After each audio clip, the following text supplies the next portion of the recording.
Assalamualaikum warahmatullahi wabarakatuh. Bismillah, alhamdulillah, wassalatu wassalamu ala rasulillah, amma ba'd. Alhamdulillah, kita bersyukur pada Allah Azza wa Jal dapat kita bertemu pada malam ini selepas melaksanakan solat Qiyamul Lail ataupun yang masyhurnya Salatul Tarawih. Dan Alhamdulillah, malam ini kita akan berforum, tetapi forum yang ringkas sahaja.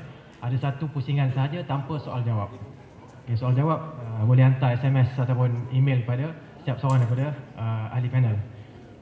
Kita akan berakhir pada lebih kurang 10.45. Sesiapa yang ada hal, tak ada masalah, boleh keluar. Okay. Yang tidak ahli panel tak boleh keluar. Okay, siapa ada masalah boleh keluar. Ada hal boleh keluar, tak ada masalah. Dan itu juga tujuannya kita lakukan tazkirah selepas tarawih, agar orang yang mempunyai urusan boleh sahaja mengizinkan diri. Jadi saya ingin membuka forum tazkirah pada malam ini dengan satu ayat, iaitu ayat yang ke-43 Suratul A'raf, wa naza'na ma fi sudurihim min ghillin tajri min tahtihimul anhar. Dan kami cabut daripada hati-hati mereka itu segala perasaan daripada dada-dada mereka itu, segala perasaan ghil, iaitu hasad, dengki dan sebagainya. Tajri min tahtihimul anhar, di mana air sungai akan mengalir di bawah mereka di dalam syurga nanti. Dan ini sebenarnya saya cuba kaitkan dengan apa yang disebutkan oleh URR ataupun Ustaz Ridwan Rajenda tadi berkenaan dengan perpaduan yang dilontarkan oleh beliau. Jadi wa naza'na ma fi qulubihim min ghillin, kami iaitu Allah Subhanahu Wa Taala akan cabut daripada hati-hati mereka, hati-hati orang Islam yang masuk syurga nanti perasaan ghil, iaitu perasaan hasad, dengki, perasaan tak puas hati dengan rakan-rakan yang lain yang mungkin ada perbezaan pendapat dan pandangan. Jadi itu yang saya jadikan sebagai tunjang perbahasan kita pada malam ini. Dan saya rasa saya nak mulakan dengan orang yang baru dapat tauliah, okay, iaitu Ustaz Dr. Nur Yassin terakhir penggulung dan sebagainya, dia bagi pada yang veteran sikit. Jadi kita bagi pada orang yang baru dapat tauliah. Saya pun pelik macam mana dia boleh dapat tauliah. Sepatutnya tak boleh dapat ni, kena beritahu Jais dulu. Jadi itulah kita minta Ustaz MKA, dikenali sebagai also known as MKA. Ustaz MKA minta Ustaz ulas sedikit kenal dengan apa yang diucapkan oleh URR tadi, Ustaz Ridwan Rajenda. Okay. Dia mewakili masyarakat India Muslim. Jadi nak tengok pula macam mana masyarakat wakil Melayu Muslim. Okey, Ustaz KA boleh berikan sedikit pandangan. Silakan. 10 minit saja Ustaz. Bismillahirrahmanirrahim. Alhamdulillahirabbil alamin wassalatu wassalamu ala rasulillah wa ba'd. Alhamdulillah, kita bersyukur kepada Allah Azza wa Jal kerana dapat bertemu pada malam ini dan berhimpun. Mudah-mudahan ianya menjadi amalan salih kita pada hari akhirat nanti dan sebagai timbangan berat kita pada hari kiamat nanti, mudah-mudahan insya-Allah. Saya ada tauliah Jais, yang lain tak ada, boleh call Jais tangkap meja ni. Berkenaan saya mendengar daripada petang tadi tentang hubungan di antara kita sesama Islam, berikutnya ayat yang dibacakan tadi, bahawasanya kita perlu ingat bahawasanya sebagai seorang Islam, kita selalu mendengar Nabi SAW menyatakan la hasada illa fitnatain. Tidak ada hasad melainkan dua perkara saja. Iaitu satu, rajulun atahul ilm, orang yang diberikan ilmu, atau sebagai riwayat yang diberikan Al-Quran. Dibacanya ana al-lail wa ana an-nahar, dibacanya pagi dan petang. Maka itu ada hasad kat situ, boleh hasad. Yang disebut namanya ghibtah, itu hasadnya baik. Yang satu lagi rajulun atahul mal, orang yang diberikan oleh Allah Azza wa Jal harta, kemudian dia yunfiq, dia menginfakkan pada jalan Allah pada siang dan malam. Maka dua perkara itu Nabi kata boleh hasad, yang dinamakan ghibtah tadi tu. Hasad negatif, iaitu kita nakkan supaya apa nikmat yang ada pada saudara kita, kita nak kalau boleh kita saja yang ada, ataupun nikmat itu kita nak kalau kita tak dapat, dia pun tak dapat. Itu hasad. Yang Islam larang, yang itu berdosa. Yang boleh ghibtah tadi tu, Allah bagi dia ilmu, Allah bagi dia kebolehan dia Al-Quran. dan kita ghibtah, kita rasa jealous, kita rasa kita nak macam tu. Dalam masa yang sama kita doa kepada Allah Ta'ala supaya Allah Ta'ala tambahkan nikmat kepada kawan yang telah diberikan nikmat itu. Begitu juga harta. Tengok orang kaya dia boleh infak pada jalan Allah, maka kita doa kepada kita, kalau Allah Ta'ala berikan kita kelebihan dari sudut harta, maka kita juga boleh menjadi seperti dia, infak pada siang dan malam. Kemudian kita doa kepadanya supaya dia mendapat nikmat ataupun nikmatnya dia ada itu bertambah dan berterusan. Itu hasad. Yang lain tak boleh. Hasad dalam apa-apa jua perkara, semua membawa kepada perpecahan. Sedangkan wa ta'awanu 'alal birri wat taqwa wa la ta'awanu 'alal ithmi wal 'udwan. Tolong bantu dalam perkara kebaikan, albir, dan jangan kamu bertolong bantu dalam perkara dosa, wal 'udwan, permusuhan. Yang itu kerja syaitan. Liyuqi'a bainakumul adawata wal baghdha, untuk menjadikan kamu itu berpecah belah dan benci membenci antara satu sama lain. Itu syaitan. Tidak ada sebab untuk kita benci membenci antara orang Islam. Dan banyak kali kita sebut kemuncak kepada tauhid la ilaha illallah, al-wala'u wal bara'. Wala', setia, cinta kepada Allah dan Rasul dan kepada orang Islam. Dan bara' kita benci, berlepas diri daripada syirik, berlepas diri daripada orang melakukan syirik, berlepas diri daripada kufur, orang yang kafir, berlepas diri daripada pelaku maksiat dan maksiat. Itu wala'. Tiba-tiba kita benci kepada sesama Islam, maka itu suatu perkara yang berdosa. Yang dituntut kepada kita kasih sayang. Yang itulah yang digambarkan oleh Allah terhadap para sahabat Nabi Muhammadun Rasulullah. Walladzina ma'ahu asyidda'u 'alal kuffari ruhama'u bainahum. Sesama orang kafir kita tegas, tetapi sesama orang Islam patutnya kita berlembut. Apatah lagi dalam konteks kita share, kita berkongsi di atas satu manhaj. Alhamdulillah 'alal islami was sunnah. Itu manhaj itu. Yang manhaj itu tidak semua orang dapat. Yang sekarang tugas kita daripada zaman Malaysia dulu yang dipelopori oleh tuan-tuan guru kita, masyayikh kita, dan sehinggalah kita zaman sekarang yang kerdil ini, maka kita berterusan untuk membawa orang supaya mereka memahami manhaj itu, manhaj salafus salih. Cumanya apabila berbeza pandangan dalam beberapa isu, tidak membawa kita bermusuhan antara satu sama lain. Label-melabel, itu famous lah kan. Jangan label orang. Sedangkan kita ada apa orang kata, ada benda yang kita nak bawa, bukan nak label-label. Bukan kita nak memecah belakang antara satu sama lain. Maka dulu kita sedikit, maka kita sekali. Tapi bila dah bertambah ramai,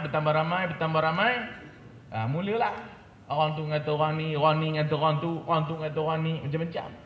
Sedangkan kita juga kita tengok kepada contoh para ulama kita zaman sekarang, Bin Baz dan Ibn Uthaymin pun bercanggah pandangan. Bin Baz dan Albani juga bercanggah pandangan, tapi tidak membawa kepada kita mengatakan oh Bin Baz begini. Tidak membawa kita mengatakan Albani macam ni. Tetapi semua ni kita menerima mereka dan kita hormat antara satu sama lain. Itu contoh yang ditunjukkan oleh para ulama kita yang dekat. Apatah lagi contoh para ulama-ulama dulu banyak. Cuma dalam bulan Ramadan ini yang sepatutnya kita bermuhasabah antara satu sama lain, yang sepatutnya kita lihat suatu keaiban yang ada pada kawan kita, yang keaiban itu juga mesti kita tengok pada diri kita sendiri. Jangan ada kecenderungan untuk mencari aib orang. Tengok aib kita. Kita tengok orang ni ada kekurangan gini. Kita ada tak kekurangan itu? Itu kena banyak istighfar kepada Allah Azza wa Jal dan banyak bertaubat kepada Allah Azza wa Jal. Dalam bulan Ramadan, inilah masanya untuk kita sama-sama memfokuskan kepada ibadah kepada Allah di dalam menyucikan hati kita. Kata Imam Ahmad, al-mira'u wal jidal yuqassil qulub. Disebut oleh Ibn Rajab al-Hambali dalam Al-Jami' al-Ulum wal-Hikam, al-mira'u wal jidal. Mira', jidal, berdebat dan sebagainya, yuqassil qulub, mengeraskan hati. Kerana apa? Sebab orang yang nak berdebat masing-masing nak mempertahankan hujah. Kadang-kadang kita ditalbiskan oleh iblis. Daripada satu sudut, kita nak berdebat dan kita kata nak kebenaran. Tetapi secara hakikatnya bila kita masuk dalam medan itu, kita jadi agak, kita mesti betul. Orang ni mesti salah. Jadi dia jadi lain. Imam Ahmad dinakalkan oleh Ibn Rajab juga, yang penting ialah menyampaikan sunnah, bukan debat tentang sunnah. Sampaikan sunnah, bukan debat tentang sunnah. Bukan tak boleh debat, boleh. Tetapi kita perlu fokusnya sampaikan sunnah kepada masyarakat. Yang mana penting, yang mana yang masyarakat kita pun tak tahu, maka itu tidak perlu untuk disampaikan. Iaitu akan menyebabkan insya-Allah kita akan bersatu dan kita tidaklah bergaduh antara satu sama lain sehingga menyebabkan perpecahan. Jadi mudah-mudahan Allah Subhanahu Wa Taala mengampunkan dosa kita, tambah dalam bulan Ramadan ni. Semua masalah yang kita hadapi ialah kerana kurangnya istighfar kepada Allah dan kurangnya taubat kita kepada Allah Azza wa Jalla. Wallahu a'lamu bis-shawab. Jazakallahu khairan saya ucapkan kepada Ustaz Muhammad Khairul Anwar. Saya tertarik dengan perkataan yang digunakan tadi, kami yang kerdil ini. Saya rasa yang depan ni tak kerdil, terutama sekali Ustaz Khairul Anwar sendirilah. Jadi kita teruskan kepada Ustaz dikenali sebagai UIS, UIS. Okay. Ustaz Idris Sulaiman. Soalan yang saya nak lontarkan di sini adalah peranan. Disebutkan tadi oleh URR, mengatakan bahawa peranan, setiap seorang kena ada peranan. Ustaz ada peranan, pelajar-pelajar ataupun apa dia panggil lah, jemaah-jemaah pun kena ada peranan juga. Jadi saya nak sentuh sedikit. Saya nak minta Ustaz Idris Sulaiman supaya sentuhkan apakah peranan Ustaz dan apakah peranan jemaah khusus berkenaan dengan kadang-kadang ada khilaf yang berlaku di antara ustaz-ustaz, di antara pandangan-pandangan ahli Madinah dengan ahli Mekah lain kan, Saudi dengan Jordan lain sikit kadang-kadang mungkin. Ya, so itu minta Ustaz ulaskan. Fadhal mashkura.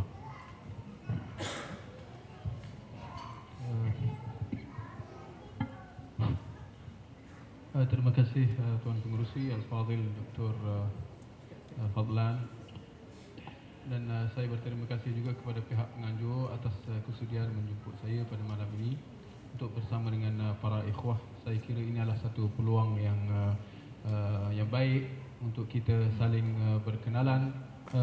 Moga-moga ya pertemuan ini akan disusuli lagi dengan pertemuan-pertemuan yang lain untuk kita terus merapatkan ukhuwah kita sesama Islam secara umumnya, dan yang lebih penting lagi sesama ikhwah yang cintakan sunnah Nabi sallallahu alaihi wasallam.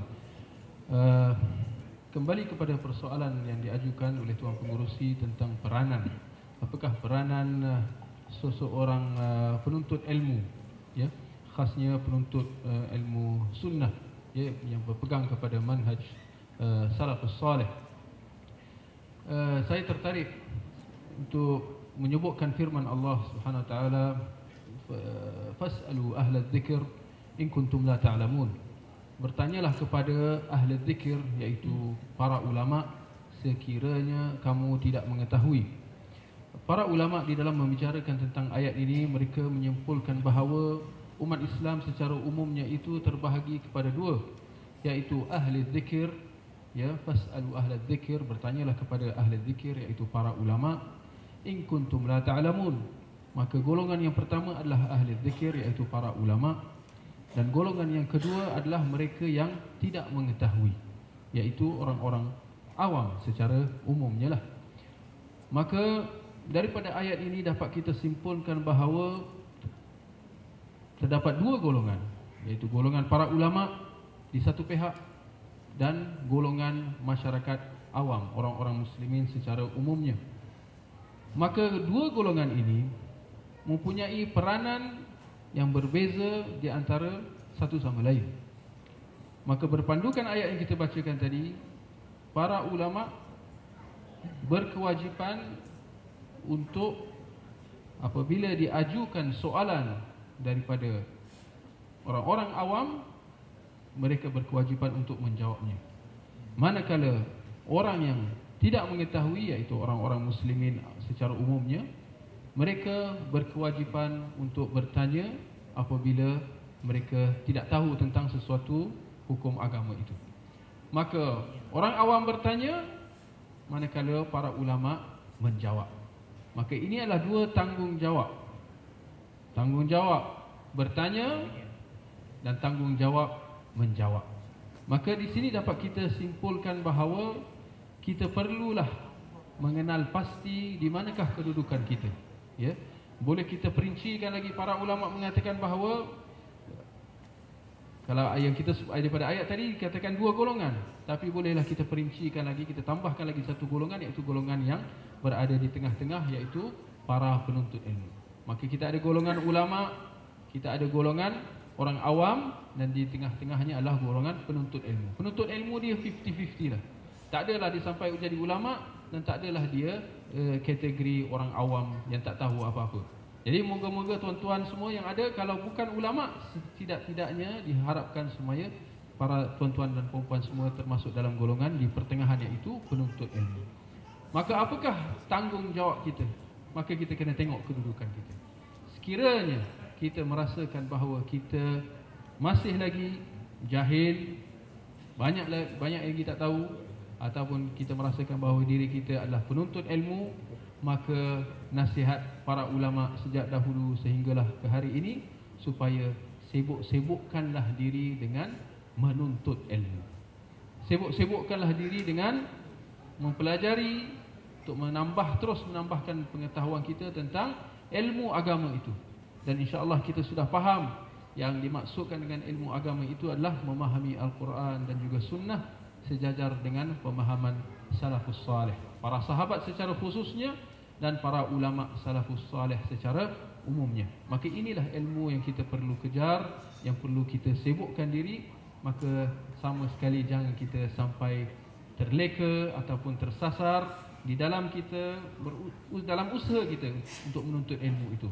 Jangan kita sampai tersasar, dikhawatiri tanpa kita sedar, kerana berbagai-bagai syubhat dan berbagai-bagai tipu daya dan bermacam-macam yang kadang-kadang membuatkan kita lalai dan leka sehingga kita lupa tanggungjawab kita. Hasilnya kita mengambil alih tanggungjawab golongan para ulama. Daripada kita nak sibuk menuntut ilmu, akhirnya kita sibuk menjadi ulama. Kita memberi hukum, kita memberi fatwa, kita memberi komen. Bahkan saya kira pada zaman ini secara khususnya, ini adalah satu zaman fitnah akibat adanya media-media masa, bentuk-bentuk media yang baru, yang saya kira semua kita sedia maklum, seperti muka buku, Twitter, YouTube. Saya ingin mengambil kesempatan pada malam ini untuk mengingatkan hadirat muslimin muslimat bahawa media-media baru ini, pertama sekali kita kena ingat bahawa ini adalah media-media yang dibawakan oleh Barat. Bukan sahaja Barat, bahkan di belakangnya adalah orang-orang Yahudi. Media-media baru ini, muka buku, Twitter, YouTube dan sebagainya. Siapa belakangnya? Yahudi. Tapi apa yang saya nak sebutkan bukanlah nak kata bahawa kita jangan guna sama sekali, tidak. Sebaliknya dia adalah seperti mana media-media ataupun alat-alat teknologi baru yang handphone, telefon dan bermacam-macam. Ini semua daripada Barat juga.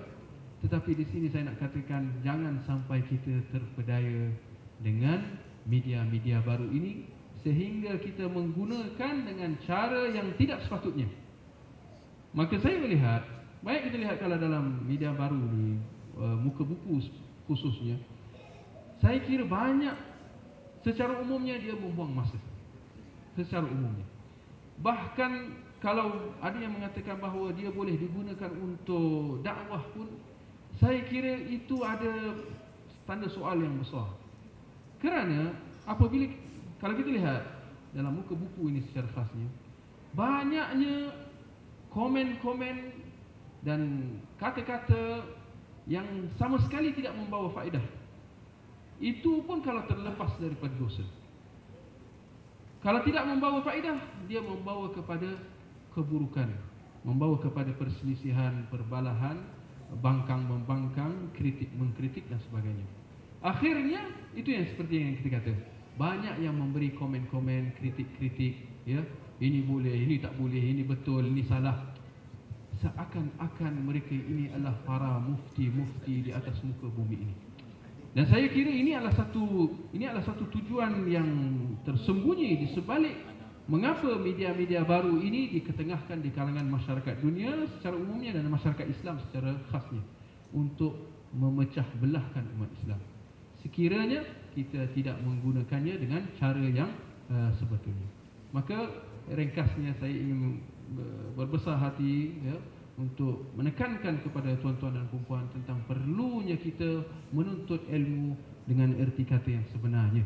Maka sibuk-sibukkanlah dengan halaqah ilmu, dengan pergi ke kelas-kelas, pergi ke masjid ataupun surau atau di mana-mana kelas. Inilah dia tempat kita menuntut ilmu seperti mana generasi salafus salih dulu. Bukan dengan cara buka buku dan sebagainya. Saya kira cara itu kena perincikan lagi. Lihat apakah dia memberi faedah atau tidak. Maka sekiranya tidak, maka hendaklah kita tinggalkan. Wallahu a'lam. Jazakallahu khairan, saya ucapkan pada Ustaz Idris Sulaiman. Saya nak terjemahkan, muka buku tu Facebook Aku tak faham. Seterusnya kita pergi kepada Ustaz Dr. Abdullah Yassin. Saya tak tahu Ustaz Abdullah Yassin dikenali sebagai apa, wallahu a'lam. Mungkin di AY agaknya. Okay. Satu masa dahulu risau nak sebut AY, takut orang faham ayah pin. So, sebenarnya Abdullah Yassin, Dr. Abdullah Yassin. Okey, Ustaz, saya minta supaya Ustaz memberikan rumusan terhadap apa yang dibincangkan, okay? Dan juga kalau boleh Ustaz berikan sedikit saranan dan nasihat sebagai apa yang disebutkan biasa orang kita sebut orang lama. Okay? Dipersilakan. Assalamualaikum warahmatullahi wabarakatuh.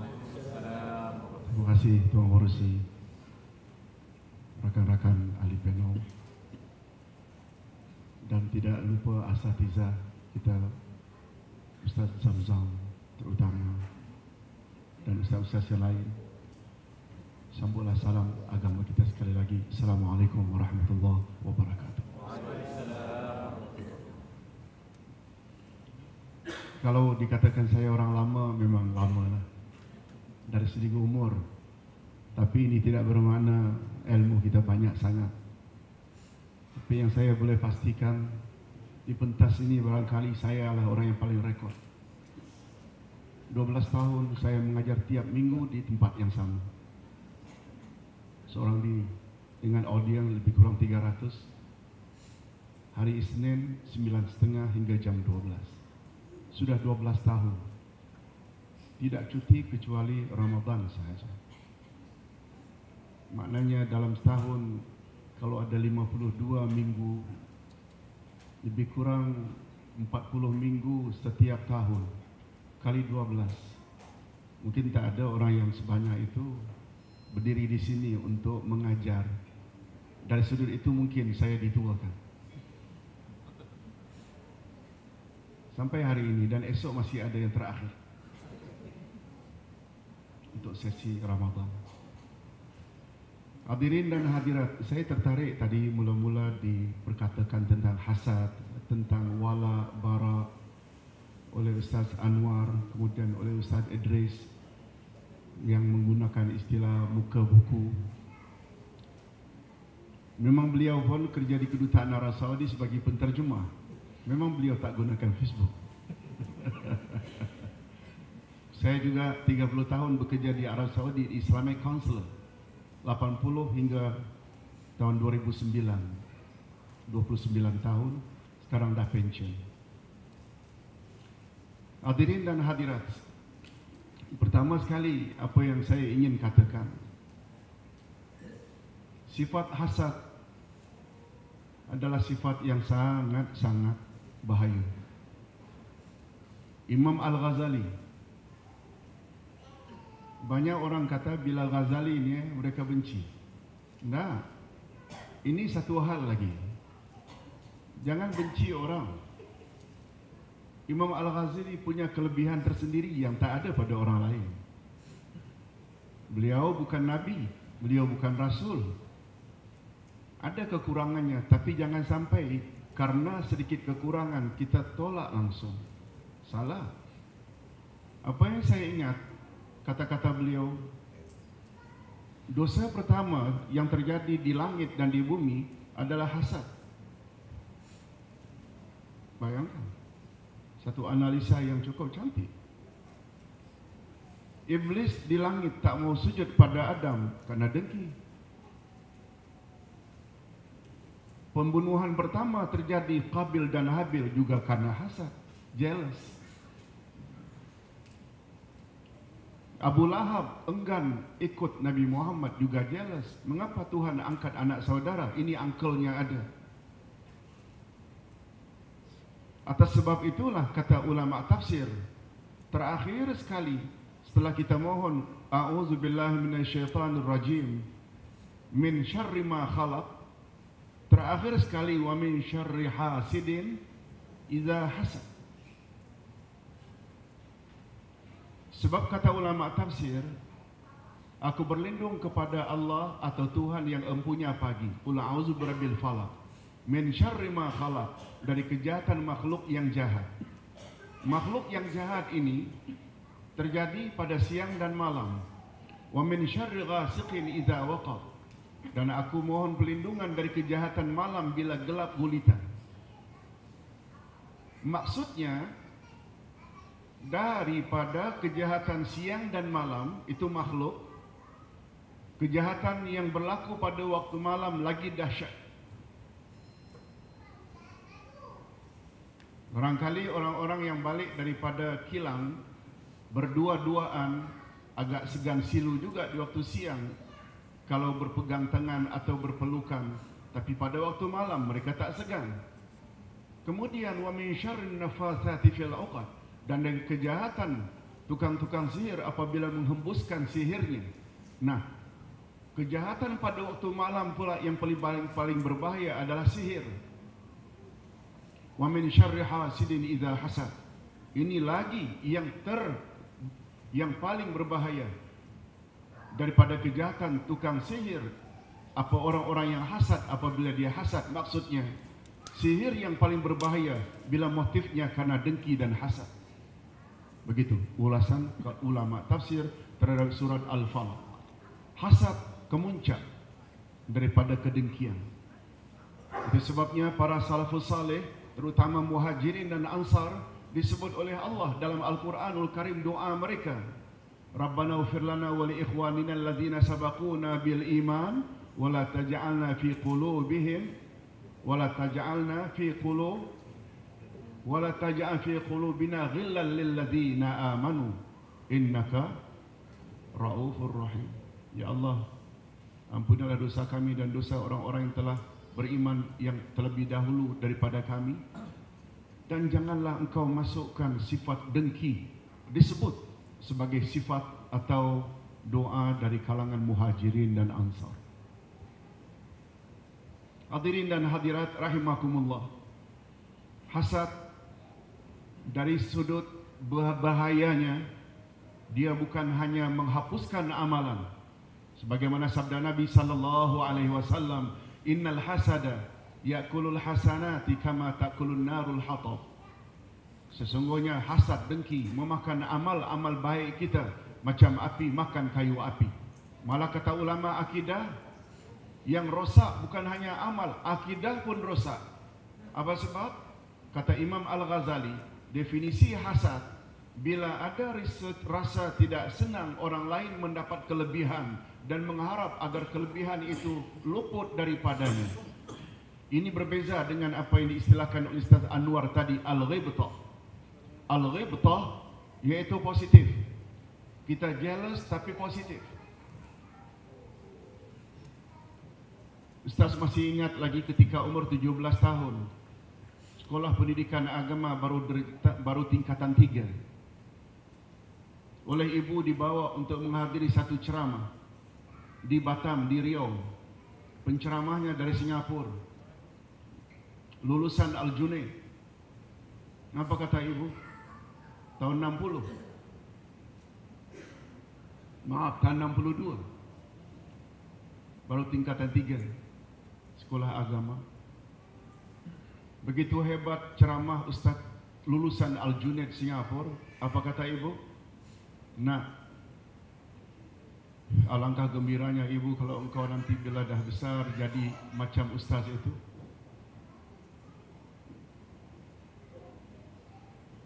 Tiga bulan kemudian ibu meninggal dunia.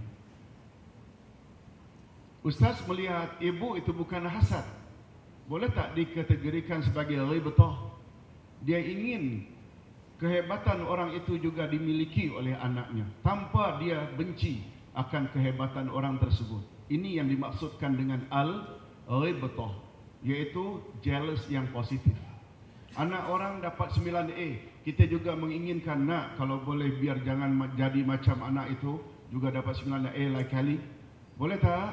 Boleh. Itu namanya al-ghibtah, bukan hasad. Kata Imam Al-Ghazali, hasad bukan hanya menghancurkan amal-amal saleh, tapi dia juga merosak akidah. Mengapa akidah jadi rosak gara-gara hasad? Hadirin dan hadirat, sekali lagi definisi hasad, tak senang hati bila seseorang mendapat kelebihan.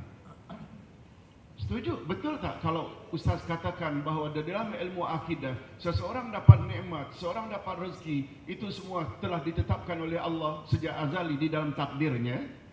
Oleh sebab itu bila ada rasa tidak senang hati, betul tak bermakna kita tidak reda dengan takdir ilahi? Di situ jatuhnya akidah rosak. Jadi hasad bukan saja merosakkan amal ibadat, amal saleh, tapi juga merosakkan akidah dari sudut itu. Hadirin dan hadirat rahimakumullah. Jadi menyangkut kepada ulasan Ustaz Idris pula, yaitu tentang ayat yang beliau baca tadi, satu pembahagian yang sungguh cantik.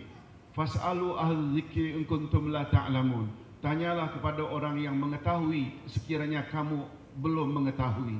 Di situ terbagi kepada dua, antara orang alim dengan orang awam, dan beliau letakkan sungguh cantik di tengah-tengah sebagai penuntut ilmu.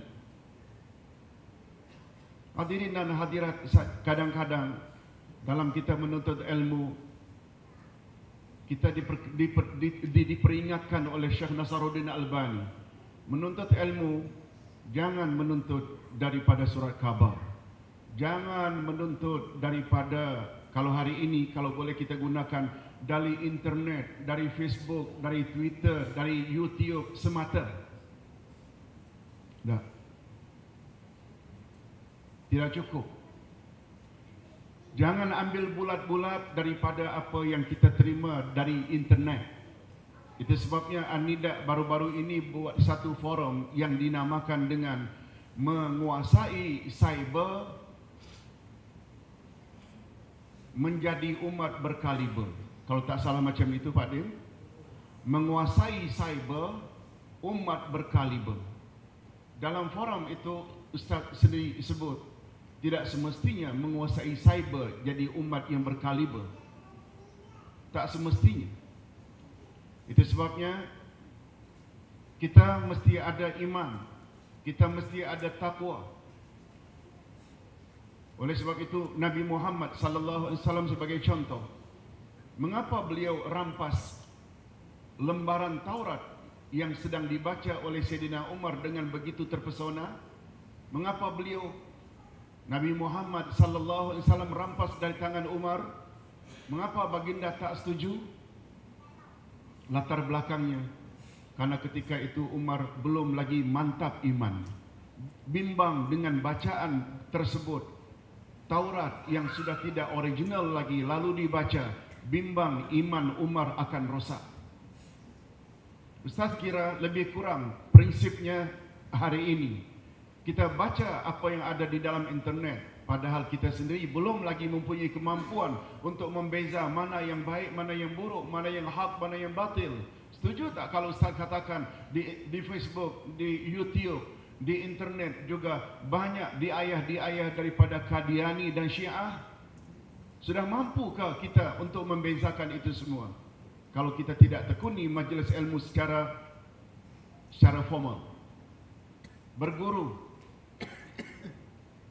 Itu sebabnya Nabi Muhammad sallallahu alaihi wasallam dari sudut lain juga pernah mengatakan, kuntu nahaitukum an ziyaratil qubur wal an fazuruha fa innaha tuzakkirukumul maut, atau kama qala Rasul sallallahu alaihi wasallam. Dulu aku larang kamu ziarah kubur, Tapi sekarang ziarahlah. Ziarah kubur dapat mengingatkan kamu kepada kematian. Mengapa peringkat awal Nabi larang? Sebab mereka dulu itu penyembah-penyembah kubur, baru memeluk agama Islam, iman belum mantap, bimbang bila ziarah kubur, mereka akan terbawa-bawa dengan penyembahan lama. Oleh sebab itu, Ustaz setuju dengan apa yang diistilahkan oleh Ustaz Idris tadi, muka buku itu punya latar belakang dari Yahudi. Tapi kita tidak boleh pula mengatakan sama sekali tidak boleh layari. Tapi tolong layarilah dengan penuh ilmu. Itu sebabnya kalau Ustaz boleh istilahkan sebagaimana yang digunakan oleh ulama di Indonesia, kita yang mahir IT, ICT tak cukup kalau kita tidak memiliki dua IT lagi, yaitu iman dan takwa. Okey? Kita punya ilmu tentang information technology, information communication technology. Bagus. Jangan halang anak memilikinya. Tapi pada masa yang sama kita juga perlu tak tanamkan pada diri anak-anak iman dan takwa. Ini belum lagi kalau kita bawa tadi sedikit. Mursi minta sedikit masa. Apa yang dikatakan oleh Ustaz Anwar tadi tentang wala dan bara.